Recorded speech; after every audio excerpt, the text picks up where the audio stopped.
Thank you, Mr. Speaker. This NDP government committed to moving towards a minimum wage that will support hardworking Albertans. A minimum wage that would mean fewer Albertans working full-time jobs having to go to the food bank in order to feed themselves and their families. Unfortunately, the opposition isn't on the side of these hardworking Albertan families. On May the 9th, the member from Cardston-Tabor-Warner made a claim that a decent minimum wage is an entitlement, that Albertans don't deserve to earn a wage that helps them put food on the table and live with dignity. Mr. Speaker, my fellow New Democrats and I fundamentally reject that risky ideology. In fact, it leads me to wonder what the minimum wage would be if the member had his way.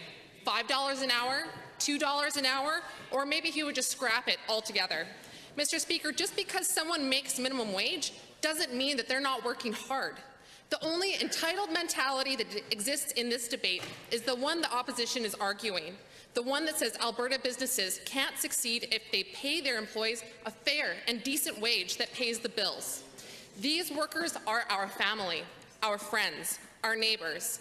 Of those Albertans making less than $15 per hour, over 33,000 of them are single-income families supporting children.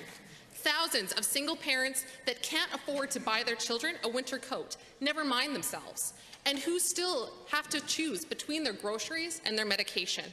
I know the struggle. I grew up in a family where my dad was part of the working poor, where a winter coat was a luxury. This is unacceptable. This is un-Albertan, and this needs to change.